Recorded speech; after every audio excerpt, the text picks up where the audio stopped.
Hello everybody, today we are going to see the unboxing of Fujifilm Fuji Dri-Chemistry Slide TPP3. You can see the code, the expiry and the lot number here. It's the top view. I'm showing you the top view of it.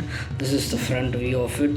So as you can see, this is the Fujifilm Fuji Dri-Chemistry Slide TPP3. The code for it is 1850. You can see the expiry and the lot number here.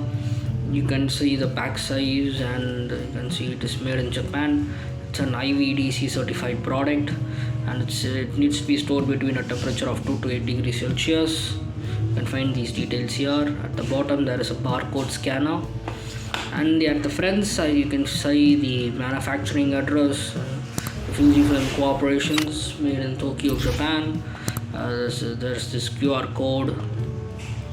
So guys, to sum it up, this is the Fujifilm Fuji Dri-Chemistry Slide TPP3. The code for it is 1850. You can see the expiry and the lot number here.